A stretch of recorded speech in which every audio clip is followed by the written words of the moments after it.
bring in former Navy SEAL and Fox News contributor Rob O'Neill. Rob, good to see you. Thank you so much for joining us. Thanks for having me. What's your take on this issue? Oh, it's interesting. Mr. Trump, he doesn't want terrorists to have guns too, but he also realizes there needs to be background checks, and he's going to meet with the NRA like he meets with everyone else making a deal, and if they want due process, a couple days waiting period, they're going to negotiate that out. But the NRA supports him. I think Mr. Trump's right on not giving bad guys the guns, but having good guys with guns. So I think he's on track with this. This is a big deal that he actually even said, I'm going to meet with the NRA and we're going to have this conversation. Will he have more influence than others have had with the NRA? Will he be able to do a deal with them? The NRA, they're really tough with everything. They're really strong on the Second Amendment. I'm sure he'll have some influence with them. And like I said, they're going to find a common ground with it. Yeah, and they're already supporting him. They are supporting him. I mean, and I hopefully the NRA can make sure that it stays on preserving due process and we're not doing the types of things that the left wants to do. Because you see that tweet, and it does feel like he's falling into the trap of the left of just reflexively responding to more gun control. Shouldn't the conversation be staying on radical Islamists? I mean, why are we going to gun control? That's a good question too, because the first thing that I would say when you're dealing with a threat is you meet the threat with force at the point of origin. It's negative intent.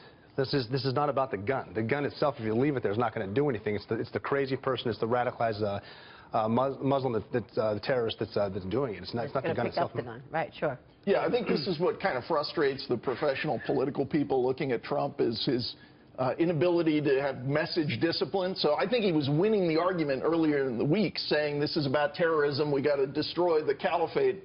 Now he's gotten into the gun control argument. So he has some work to do. I mean, I think obviously people find it appealing that he's got this shoot from the hip persona, but he needs more discipline. Because the problem with this proposal is that at one point there were 800,000 people on the terror watch list, and to just completely deny all of those people, I mean, some of them, yeah, potentially terrorists, but some of them not. As we pointed out, Ted Kennedy, the late senator, was on the no-fly list at one point, or his name was similar to one on the no-fly list, and he was stopped at the airport.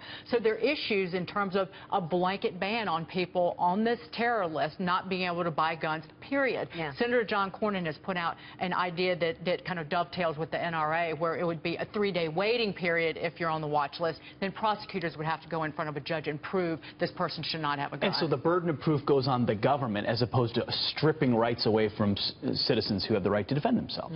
Which is why the NRA posted back saying due process. Yeah, exactly. Now, Rob, last night Democrats were on the floor for 15 hours of the Senate.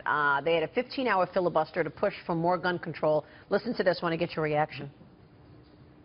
Hey, we need to close the terrorist loophole, and we need to make sure we're doing universal background checks.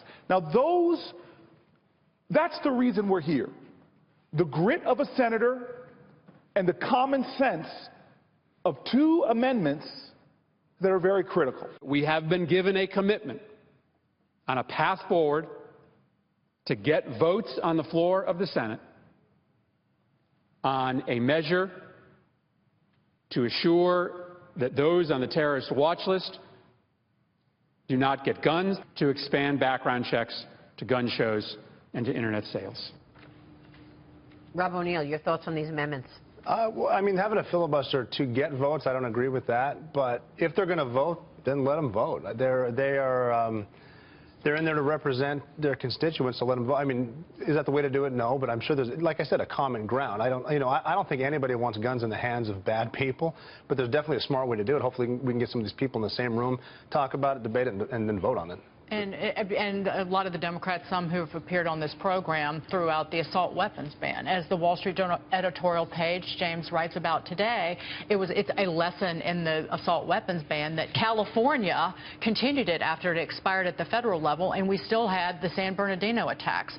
This strict ban on assault weapons in France, and we still have the Paris assailants using those very weapons. That's so right. What does it do is the question. Thank you on behalf of my colleagues, by the way. But I think we're getting into this whole effort to muddle the idea assault weapon versus assault rifle. And obviously we have an expert here, but it's the usual media push to suggest that everyone can buy machine guns and this has to stop, when in fact they can't. Because what they ultimately want are the guns. So they'll say sensible, once they get these 2 amendments passed, they'll want more controls if another attack happens. I mean, you heard it recently.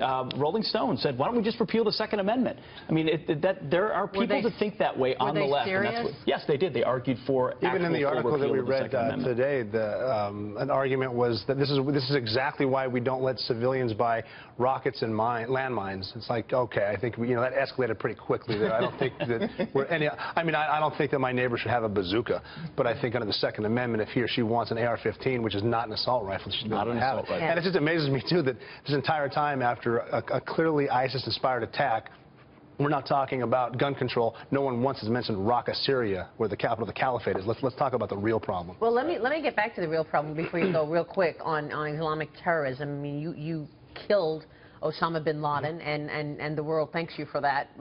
What's your take on where we are right now? Where we are right now, it's like this playground argument of what do we call them? Do we call them a radical Islamic terrorism, homegrown extremism? You know, the night that we went in, I was part of the greatest team I think ever assembled.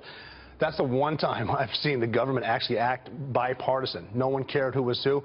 It was from the analysts up to the assault team that went in, up to the president who actually did make the call. That's when we all worked together. It didn't matter what they were called. We knew where the threat was. We knew he was running the show for al-Qaeda, who at the time was the enemy and still an enemy, but that's a different conversation.